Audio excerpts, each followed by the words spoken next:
ఎందుకంటే ఈటల రాజేంద్రన్న మాట్లాడేది ఉంది, ఇంకా మరొక గెస్ట్ కూడా వస్తామని చెప్పేసి అంటున్నారు కాబట్టి మనకు సమయం లేదు. కాబట్టి దయచేసి ముఖ్య అతిథులు మాట్లాడాల్సిన అవసరం ఉంది. దానికంటే ముందు మనం ఒక 2-3 విషయాలు మాట్లాడాల్సిన అవసరం ఉంది. దయచేసి ఒక్కసారి మనం అర్థం చేసుకోవాలి. అదేవిధంగా నేను మీకు గతంలో కూడా రవీంద్ర భారతిలో కూడా ఒక ఆడియో వినిపించిన, కేసీఆర్ సంబంధించిన ఆడియో. ఇప్పుడు కూడా మరొకసారి మీకు ఆడియో వినిపించేయడం ప్రయత్నం చేస్తా. ఎందుకంటే మనం గుర్తు చేసుకోవాలి, గత ప్రభుత్వంలో జరిగిన తప్పులను గుర్తు చేసుకొని ఈ ప్రభుత్వాన్ని కూడా అదే విధంగా తప్పులు చేయకుండా మనం సరి చేసుకునేటువంటి బాధ్యత అనేది ఉండాలి. కాబట్టి ఒకసారి కేసీఆర్ ఏమన్నాడు దాని గురించి ఒకసారి మనం చెప్పేటువంటి ప్రయత్నం చేద్దాం. ఎట్లుండాలి, 2 నెలలు 3 నెలల కోసం తీసుకొని పని అయిపోయింది, అది అవుట్ సోర్సింగ్ 4 రోజుల మంది తీసుకున్నట్టు. సంవత్సరాల తరబడి పనిచేస్తే అవుట్ సోర్సింగ్ తలకైంది, కాంట్రాక్ట్ ఏంది. నేను అదే మాట చెప్పిన గతంలో, కాంట్రాక్ట్ ఎంప్లాయీ, కాంట్రాక్ట్ ముఖ్యమంత్రిని పెట్టరాదా, బెదిరిని దొరుకుతాడు అంతే కదా. మంత్రులు ముఖ్యమంత్రులు కూడా మరి కాంట్రాక్ట్ చేసుకుంటే మీ ఇప్పుడు ఉన్న నమ్మరే మంత్రులు దొరుకుతారు. సో ఇన్నది కదా, ఇది గతంలో కేసీఆర్ అవుట్ సోర్స్ ఎంప్లాయీస్ ని కానీ లేదంటే కాంట్రాక్ట్ ఎంప్లాయీస్ అసలు వ్యవస్థే ఉండొద్దు, వాళ్ళందరూ కూడా పర్మనెంట్ చేయాలనేటువంటి కోణంలో తెలంగాణ ఉద్యమానికి ముందు మాట్లాడిండు. తెలంగాణ రాష్ట్రం వచ్చిన తర్వాత సీఎం హోదాలో కూడా మాట్లాడిన సందర్భం ఇది. ఆ తర్వాత కేసీఆర్ ఎంత తీయటి మాటలు చెప్పి ప్రజల్ని మోసం చేస్తాడో మనందరం కూడా చూసినాం. సరే అది గతం, ఎందుకంటే గతం గుర్తు చేయాలి కాబట్టి గుర్తు చేసిన. మనకు ఇప్పుడు 6వ రోజు మీటింగ్ జరిగింది, ఇప్పుడు 6 నెలలు గడుస్తా ఉంది. ఈ 6 నెలల్లో అవుట్ సోర్సింగ్ ఎంప్లాయీస్ సంబంధించినటువంటి సమస్యలు ఏవైతున్నాయో ఒక్క అడుగు కూడా ముందుకు పడలేదు. కేవలం ప్రజాపాలన అనేటువంటి కోణంలో సరే మన సమస్యలు ఏకరువు పెడతా ఉంటే ఈ ప్రభుత్వం వింటా వస్తా ఉన్నది, కానీ ఆ సమస్యలపైన పురోగతి అనేది సాధించడం లేదు. దానికి సంబంధించి మనందరం కూడా మాట్లాడాల్సిన అవసరం ఉంది. ముఖ్యంగా అవుట్ సోర్స్ ఎంప్లాయీస్ అనధికారిక లెక్కల ప్రకారం 1,50,000 దాదాపు 2 లక్షల వరకు ఉండేటువంటి అవకాశం ఉందని చెప్పేసి కూడా మాకు తెలుస్తా ఉంది. ఈ 2 లక్షల మంది ఎవరైతే అవుట్ సోర్స్ ఎంప్లాయీస్ ఉన్నారో వీరందరూ కూడా దాదాపు 10,000, 15,000, 20,000 ఒక 20 సంవత్సరాలు జాబ్ చేసినటువంటి ఒక అవుట్ సోర్స్ ఎంప్లాయీ 20,000 ఉద్యోగం తీసుకుంటూ బతుకుతా ఉన్నారు. నేను ఎప్పటి నుంచో కూడా మొత్తుకుంటాను, గతంలో కూడా చెప్పిన, హైదరాబాద్ కానీ వరంగల్ కానీ కరీంనగర్ లాంటి టైర్ 2 సిటీస్ లో ఒక సింగిల్ బెడ్రూమ్ లో ఒక ఫ్యామిలీ జీవించాలంటే 10,000 రూపాయలు రెంట్ కట్టాలి. ఈ 10,000 రూపాయలు రెంట్ కట్టిన తర్వాత అవుట్ సోర్స్ ఎంప్లాయీస్ యొక్క పిల్లలు కనీసం వాళ్ళు చదువుకోవడానికి కానీ మంచి బట్టలు వేసుకోవడానికి కానీ లేకపోతే ఒక పౌష్టికాహారం తినాలన్నా కానీ ఎంత ఖర్చు అవుతుంది? దాన్ని ఎందుకు ఈ యొక్క ప్రభుత్వాలు ఆలోచించడం లేదో అర్థం చేసుకోవాల్సిన అవసరం ఉంది. దీనిపైన కాంగ్రెస్ ప్రభుత్వం వెంటనే ఒక మంచి చర్య తీసుకోవాలి. ఒక కమిటీ వేసి ఇమీడియట్ గా కమిటీ ద్వారా ఈ యొక్క అవుట్ సోర్స్ ఎంప్లాయీస్ ఎవరైతే డిమాండ్ చేస్తున్నారో ఒక ఏజెన్సీ ఏదైతే అంటున్నారో ఆ ఏజెన్సీ రద్దు చేసేసి దాని ప్లేస్ లో ఒక కార్పొరేషన్, ఆర్టిజన్స్ ఎంప్లాయీస్ కార్పొరేషన్ ద్వారా వీళ్ళందరికీ కూడా సాలరీ ఇస్తే గనక ఏజెన్సీల కమిషన్లు ఏవైతే ఉన్నాయో దాదాపు 1,50,000 మంది అవుట్ సోర్స్ ఎంప్లాయీస్ సంబంధించినటువంటి అదనపు డబ్బులు ఒక్కొక్క ఎంప్లాయీ మీద 12,000 రూపాయలు తీసుకుంటా ఉన్నారు. దాదాపు 180 కోట్ల రూపాయల డబ్బులు అదనపుగా ఏజెన్సీలకు అప్పనంగా మనం ఇస్తా ఉన్నది, ప్రభుత్వం ఇస్తా ఉన్నది. అలాంటి డబ్బులను కనుక ఏజెన్సీలకు ఇవ్వకుండా డైరెక్ట్ గా ఉద్యోగం ఎవరైతే అవుట్ సోర్స్ ఎంప్లాయీస్ ఉంటారో వాళ్ళకి ఇస్తే గనక వాళ్ళకు వచ్చే 10,000 శాలరీ వచ్చే ఉద్యోగం కనీసం ఈ సమాజంలో గౌరవప్రదంగా జీవించే హక్కు ఉంటుందని చెప్పేసి కూడా నేను కోరుతా ఉన్నాను. అదేవిధంగా అడ్డా మీద కూలీ, మనకు రోజుకో కూలీకి పోతే 800 రూపాయలు ఇచ్చేటువంటి పరిస్థితి ఉంది. మగవాళ్ళకైతే 800, ఆడవాళ్ళకైతే 600. అలా తీసుకుంటే నెలకు ఆ అడ్డా మీద కూలీ నెల రోజులు కనుక 20 రోజులు ఆయన కనుక పోతే 16,000, 17,000, 18,000 రూపాయలు వచ్చే అవకాశం ఉంది. సో అట్లా తీసుకున్నా కానీ అంటే నెలకి అడ్డా మీద కూలీ సంపాదించే దానికంటే కూడా అవుట్ సోర్సింగ్ ఎంప్లాయీ సంపాదించే తక్కువగా ఉందనేది మనం గమనించాల్సిన అవసరం ఉంది. సో ప్రజాపాలన అంటూ కాంగ్రెస్ ప్రభుత్వం చెప్తా ఉన్నది. సరే గతంలో ఇక్కడ నేను అనేకమైనటువంటి రౌండ్ టేబుల్ కాన్ఫరెన్స్ అటెండ్ అయినా, ఎక్కడ కూడా అప్పుడు అధికార పార్టీలో ఉన్నటువంటి ఏ ఒక్క నాయకుడు కూడా వచ్చి ఇక్కడ సమస్యలు విన్నటువంటి దాఖలాలు లేవు. కేవలం ప్రతిపక్షంలో ఉన్నటువంటి పార్టీలు కానీ ప్రజా సంఘాల నాయకులు కానీ కొంతమంది పౌర సంఘాల నాయకులు కానీ వచ్చి ఇక్కడ మొత్తుకొని పోవడం జరిగేది. 100 రౌండ్ టేబుల్ కాన్ఫరెన్స్ మేము అటెండ్ అయినాం. ఎక్కడ కూడా ఒక సమస్య కూడా పరిష్కారం కాలేదు. ఒక అధికార పార్టీ నాయకుడు వచ్చి విన్న దాఖలాలు కూడా లేవు. సరే ఇప్పుడు మంచో చెడో ఏదో ఒకటి ఐఎన్టీస్ నాయకులు వచ్చారు, ఇక్కడ wages minimum wage board advisory board chairman Janak Prasad వచ్చారు. అదేవిధంగా చాలా మంది కూడా వచ్చి విన్నారు. వాళ్ళతో పాటు ఇక్కడ ప్రధానమైనటువంటి తెలంగాణ రాష్ట్ర సాధనలో అసలు టీఎన్జిఓ సంఘం కానీ టీజీఓ సంఘం కానీ వీళ్ళ పాత్ర లేనిది మనం తెలంగాణ ఉద్యమాన్ని ఊహించలేం. ఈరోజు ఆ సంఘాలకు నాయకత్వం వహిస్తున్న వాళ్ళు ఎవరైతే జగదీష్ అన్న ఉన్నారో అదేవిధంగా ఏలు శ్రీనివాస్ గారు ఉన్నారో వారు కూడా మీకు అండగా ఉంటాం అంటే వాళ్ళు మీ పైన వివక్ష చూపకుండా మీరు కూడా మాలో ఒక భాగస్వాములు అంటూ వాళ్ళు మన ముందుకు వచ్చి మీ తరపున కొట్లాడడానికి మేము కూడా ముందు ఉన్నాయని చెప్పేసి వాళ్ళు కూడా మాట్లాడడం అవుతుందో నిజంగా మీకు ఈ ఉద్యమాన్ని ఇంకొక దశ తీసుకోవడానికి మంచి అవకాశం అని చెప్పేసి కూడా నేను కోరుతూ దయచేసి ఏజెన్సీల వ్యవస్థను రద్దు చేయడం కావచ్చు ఉద్యోగ భద్రత విషయంలో కావచ్చు లేదంటే కార్పొరేషన్ ఏర్పాటు చేసి ఒక గౌరవప్రదమైనటువంటి జీతం ఇచ్చే విధంగా ఈ యొక్క ప్రభుత్వాలు ఏవైతున్నాయో ఈ ప్రభుత్వం వ్యవహరించాలని చెప్పేసి ఆ దిశగా కార్యాచరణ ముందు తీసుకుపోయే విధంగా ఇక్కడ నాయకులు ముందుకు పోవాలని చెప్పేసి కోరుకుంటూ నాకు మరొకసారి అవకాశం ఇచ్చినందుకు మీ అందరికీ కూడా ధన్యవాదాలు తెలియజేస్తూ ప్రస్తుతం మల్కాజ్గిరి ఎంపీ మరి ఈటెల రాజేంద్ర గారు మాట్లాడాల్సిందిగా కోరుతా ఉన్నాం.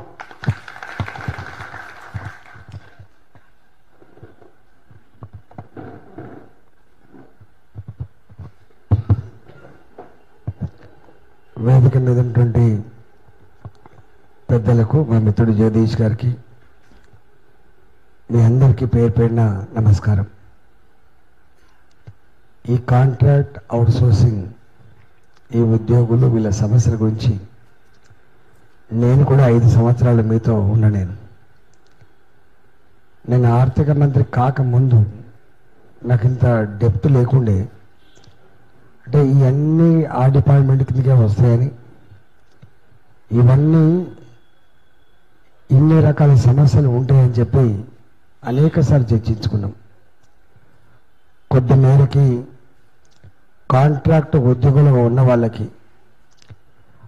స్కేల్ ఇచ్చి వాళ్ళకు కొంత గుర్తించి ఇచ్చినప్పటికి కూడా అవుట్సోర్సింగ్ ఉద్యోగుల విషయాలు మాత్రం అది జరగలే. ఎందుకంటే అది డిజైన్ చేసుకోబడ్డది.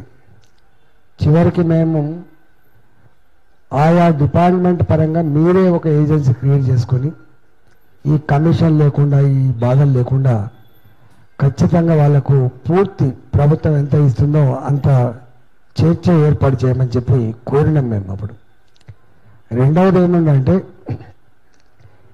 ఆనాడు ఈ ఉద్యోగులకి కొన్ని డిపార్ట్మెంట్లలో ఎవ్రీ ఇయర్ రెన్యువల్ చేసే సిస్టమ్ ఉంటుండే.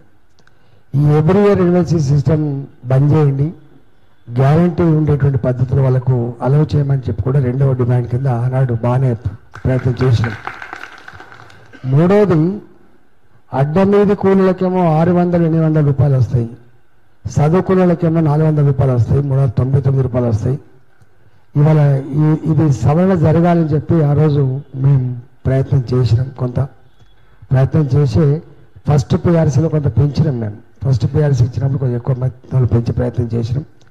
కానీ ఏది ఏమైనప్పటికీ కూడా ఇవాళ చదువుకున్న మనుషులకి ఇచ్చే జీతానికంటే అడ్డమీది కూలీలకు ఎక్కువ జీతం ఉండేటువంటి పరిస్థితి మనం చూస్తా ఉన్నాం. కాబట్టి వీళ్ళ కొంత గౌరవప్రదమైన వేతనం ఉండాలనేటువంటి డిమాండ్ మీద కూడా అప్పుడు ఉద్యోగ సంఘాలు వచ్చినప్పుడు మేము కోరినాం. నాలుగవది అసలు మొత్తం సిస్టంలో వీళ్ళేం పడదని అనుకుంటున్నాం. ఈ అవుట్సోర్సింగ్ ఉద్యోగులు చేసినంత ఎట్టి చాకిరి ప్రభుత్వ ఉద్యోగులు కూడా చేయరు వాస్తవంగా. ఎందుకంటే ఏ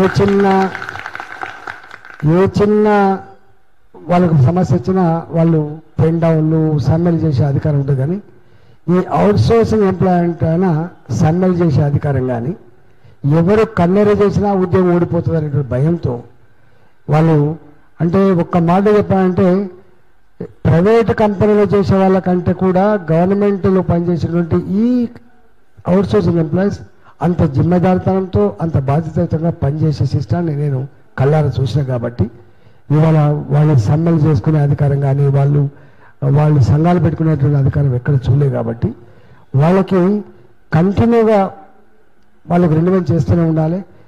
ఎక్కడన్నా ఉద్యోగ అవకాశాలు పూర్తి స్థాయిలో నింపే అవసరం వచ్చినప్పుడు వీళ్ళకి సంవత్సరానికి ఇంత పెంచి వాళ్ళకి అవసరమైతే 45 ఏళ్ళు 50 ఏళ్ళకు కూడా. ఎందుకంటే వాళ్ళు ఒకసారి ఈ ఉద్యోగాలకు వచ్చిన పడే ఏముంటుందంటే సైకలాజికల్గా ఇక మళ్ళీ ఇంకొక ఉద్యోగానికి రాయాలని మళ్ళీ ఇంకో దాంట్లో పోవాలటువంటిది ఎందుకు మర్చిపోయి దీన్నే సర్వస్వంగా భావించి ఆ డిపార్ట్మెంట్తో ఉండేటువంటి అనుబంధం కావచ్చు, ఉద్యోగంతో ఉండే అనుబంధం కావచ్చు, ఇక అట్లనే ఇరుక్కపోతాం. ఎన్ని సంవత్సరాలు కలిసినప్పుడు కూడా గింతే తప్ప గొర్రెతో ఒక బెత్తరు తప్ప ఎన్నడూ వాళ్ళ జీవితాల్లో వెలుగు నింపే పరిస్థితి లేదు. నాకు తెలిసి ఒక అవుట్సోర్సింగ్ ఉద్యోగం జీవితంలో ఎన్నడూ ఒక ఇల్లు కట్టుకోలేడు. ఒక అవుట్సోర్సింగ్ ఉద్యోగం పిల్లలకి ఒక 20 లక్షలు 30 లక్షలు డొనేషన్ ఇచ్చి చేయించేటువంటి ఆస్కారం లేదు. వీళ్ళకి హెల్త్ కార్డు చక్కగా లేవు. వీళ్ళకి అంటే బిలో పావర్టీ లైన్ కింద జమ చేసి వీళ్ళకు కూడా ఇళ్ళు ఇవ్వాలి, ఇళ్ళ జాగలు ఇవ్వాలి, హెల్త్ కార్డులు ఇవ్వాలి, రేషన్ కార్డు ఇవ్వాలని చెప్పి ప్రయత్నం చేసిన కొంత, కానీ అవి కాలేదు. కానీ ఇక్కడ నిన్న మొన్న గెస్ట్ లెక్చరర్స్ ఫోన్ చేస్తా ఉన్నారు. ఇక్కడ ఇష్యూ ఏంటంటే అందరు దాస్తున్న అంశం ఏంటంటే అంటే ఫెయిర్నెస్ లేదు, ఎవరి నిజాయితీ లేదు. ఇవాళ ఎన్ని లక్షల ఉద్యోగాలు ఖాళీ ఉన్నాయని చెప్పి వీళ్ళు చెప్తున్నారో లెక్కలు, అవన్నీ కూడా కాంట్రాక్ట్ వాళ్ళతో లేదా గెస్ట్ లెక్చరర్స్ పేరుతో లేదా అవుట్ సోర్సింగ్ పేరుతో నిండి ఉన్నాయి. ఇవాళ వీళ్ళు వచ్చిందంటే వాళ్ళు వెళ్ళిపోవాల్సిందే.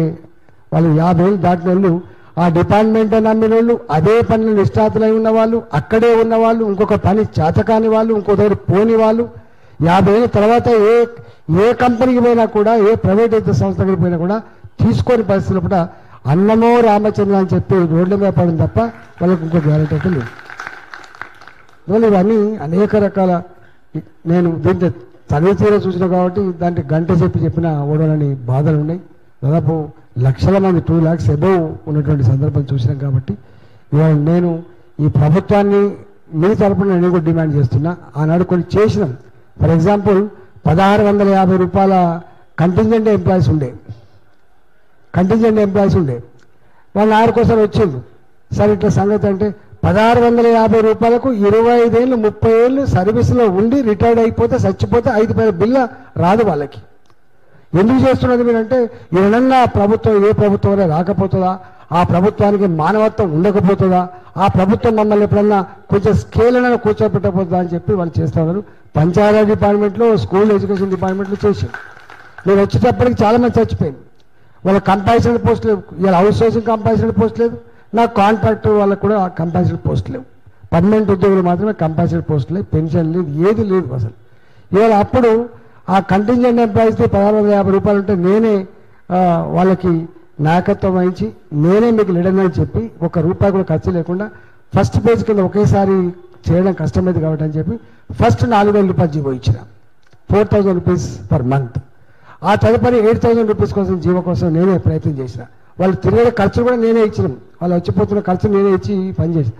చాలా మట్టుకు అంటే ఫస్ట్ పిఆర్సీలోనే ఈ కాంట్రాక్ట్ కానీ అవుట్ సోర్సింగ్ కానీ వివిధ పేర్లతో పిలువబడిన గెస్ట్ లెక్చరర్స్ కానీ వీళ్ళందరికీ గప్పుడే ఇంత లాభం జరిగింది. తెలంగాణ ఉద్యోగ పుణ్యమాంచం గప్పుడే ఇంత లాభం జరిగింది. ఎందుకంటే 42% ఫిట్మెంట్ ఇచ్చినాం కాబట్టి అప్పుడు వీళ్ళకు కూడా కొంత లాభం జరిగింది. కాబట్టి ఈ మాత్రం ఉన్నది.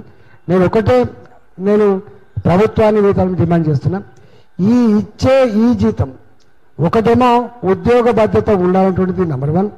నెంబర్ 2 వీళ్ళకు కూడా ప్రభుత్వ ఉద్యోగులకు వాళ్ళ అమ్మానాళ్లకు డిసీజ్ వచ్చినప్పుడు, వాళ్ళ కుటుంబ సభ్యులకు వైద్య పరమ వచ్చినప్పుడు ఏ హెల్త్ కార్డు అయితే ఇవ్వాలో హెల్త్ కార్డు ఇవ్వాలనుకుంటుంది. 3వది ఆటోమేటిక్ రెన్యువల్ చేయించాలనుకుంటుంది. 4వది పిఆర్సీ ఎట్టట్లో వేసి ఎట్టట్ల ప్లేస్లో అదే పద్ధతిలో వీళ్ళకు కూడా ఇవ్వాలని చెప్పి, ఇవాళ ధరలు పెరిగితేనే డిఏ ఇస్తారు కాబట్టి ఎట్టట్ల ధరలు పెడితే అట్లా కూడా వీళ్ళకు కూడా కొంత యాడ్ చేస్తే కుటుంబాన్ని పోషించుకుంటారు. నాకు తెలిసి ఈ అవుట్ సోర్సింగ్ ఉద్యోగులకి 25,000 రూపాయల జీతాల కంటే ఎక్కువైతే ఉన్నదైతే ఉంటారు. 17,000 రూపాయలు, 22,000 రూపాయలు, 23 రూపాయలు కావచ్చు, మ్యాక్సిమం 25,000 రూపాయలు ఉండొచ్చు. అంతేనా? 22,500 రూపాయలు. ఇవాళ ఒక్కనాడు మన షాపింగ్ పోతే మేము పోలిక కూడా చెప్పినాం. ఒక్కసారి నువ్వు షాపింగ్ పోతే నీ పిల్లలకు ఖర్చు పెట్టే డబ్బు ఎంత, వాళ్ళ కుటుంబాన్ని మొత్తం పోషించుకోవడానికి డబ్బు ఎంత అని చెప్పి. ఈ జీతాలు కూడా ఏమవుతుంది, వాడు ఏజెన్సీకి రావాలి, వాడు మంచోడైతే ఇతర టైంకు లేకపోతే వాడు ఇయ్యలేడు. ఏ ఏజెన్సీ వాడైతే ప్రభుత్వ పరంగా 4 నెలలు 6 నెలలు జీతాలు రాకపోయినప్పటికి కూడా నేను ఇస్తా అని చెప్పి అగ్రిమెంట్ రాస్తాడు, ప్రభుత్వం ఇవ్వకపోతే వాడు ఇయ్యను కూడా ఇయ్యాడు. అసలు మొట్టమొదలు జీతాలు ఎవరికి అవసరం ఉంటాయి? చిన్న ఉద్యోగులకు అవసరం ఉంటాయి. చిన్న ఉద్యోగులు 1 నెల జీతం రాకపోతే ఎంత వేదన ఉంటుంది. పాల బిల్లు కోసం ఆగరు, పిల్లల ఫీజుల కోసం ఎవడు ఆగడు. ఇలా బస్సు ఉద్దర ఉండదు, బస్ కిరాయిలు, పెట్రోల్ ఉద్దర పోయాడు, ఇల్లు కిరాయిపోతే ఇల్లు కొడతాడు. అంటే నరకం అంటే ఏందో వీళ్ళే చూస్తారు. వాళ్ళకి 3 నెలలు 4 నెలలు కూడా జీతం పరిస్థితులు కూడా ఎంత ఇబ్బంది పడుతుందో మనకి. ఇవాళ ఈ గెస్ట్ లెక్చరర్స్ ఉన్నారు, వాళ్ళకి వచ్చే జీతాలు అయితే జస్ట్ 7 మంత్సే అవి. అది కూడా వాళ్ళకి ఆ కాలేజీలో మంచిగా రిజల్ట్ వస్తే వాళ్ళు దయ తలిస్తే ఈ రిపోర్ట్ మంచిగా పంపితే మళ్ళీ రిలీజ్ చేస్తే, లేకపోతే లేదు. ఏదైనా క్లాసులు బంద్ అయిపోయినాయి, కాలేజీ మూసిపోయినాయి అంటే వెళ్ళిపోడు ఎప్పుడప్పుడు. అంటే నిజంగా ఈ ఒక్కొక్క సమస్య చెప్తే అది ఒడిసేది కాదు. కాబట్టి ప్రభుత్వం అనేది వీళ్ళంతా ఇలా ఈ అవుట్ సోర్సింగ్లో ఉన్న వాళ్ళు కూడా పీజీలు పిహెచ్డీ చేసిన వాళ్ళు ఉంటారు. ఇలా ఒక్క మాట చెప్పాలంటే ఇలా సీనియర్ ప్రభుత్వ ఉద్యోగులు ₹1,00,000 జీతాలు చేసుకున్న వాళ్ళు కూడా చేయనటువంటి సేవలు ₹12,000 ఉద్యోగులు చేసే పరిస్థితి. ఇలా ఆనాడు ఈ దరిద్రం ఈ ఎకానమీ దీన్ని చేసి ఈ పద్ధతి తెచ్చిండు. కేసీఆర్ గారు ఎన్నిసార్లు మాట్లాడి నేను చూసిన పక్కపంటే ఉండే, కానీ అంటే చెప్పడం వేరు, చేయడం వేరు. దీనికి మానవత్వం కావాలి. నీ బాడీ నీకు ఎట్లా బరువు కాదో, నీ చదువుకున్న నిరుద్యోగ యువత నీకు భారం కాకూడదు అనేటువంటి సోయి పాలకులకు ఉంటేనే సాధ్యమవుతుంది, లేకపోతే సాధ్యం కాదు ఇది. అందువల్ల ఇవాళ మీరు ఈ డిమాండ్ల ఏదైతే పెడుతున్నారో ఆ డిమాండ్లకి కూడా మద్దతు ఇస్తూనే రాబోయే కాలంలో ఎవరు రాకపోతున్నా, మంచోడు వస్తే ఏదైనా చేస్తే అవుతుంది. నేను ఈ వేదిక నుంచి డిమాండ్ చేస్తున్నా, ఒకటి వాళ్ళ గెస్ట్ లెక్చరర్స్ కూడా వాళ్ళని ఎక్కడ ఇబ్బంది పెట్టకుండా వాళ్ళకు 12 నెలల జీతం ఇవ్వాలని చెప్పి నేను డిమాండ్ పెట్టినా, తప్పకుండా మళ్ళొకసారి డిమాండ్ చేసిపోతున్నా. ఎవరిని కన్నీళ్ళు పెట్టనియద్దు, ఎవరిని రోడ్ల అర్ధాంతరంగా రోడ్ల పడవేయద్దు, ఎవరికి కూడా జీవితం మీద విసుకెత్తే పరిస్థితి రాకుండా ఉండాలని చెప్పి నేను తెలియజేస్తూ, ప్రభుత్వం ఆ దిశగా ఆలోచించాలి. ఇవాళ మీరు ఓట్లేసి గెలిచి ప్రభుత్వం రాగానే కలవెత్తికెక్కి ఎవరిని పట్టించుకునేటువంటి తనం, ఎవరి కలవని తనం, ఎవరైనా దరఖాస్తు ఇస్తే కూడా ఇట్లా ఎల్లగొట్టే తనం అవుతుందో అది మంచిది కాదు. డెఫినెట్గా ఇవాళ మీ లక్షల మంది ఈ ఉద్యోగులు అయితే ఇలా ఉద్యోగులుగా కాకుండా ఉద్యోగ బాధ్యత నిర్వహిస్తుందో మీకు సంపూర్ణ మద్దతు తెలియజేస్తూ సెలవు తీసుకుంటాను.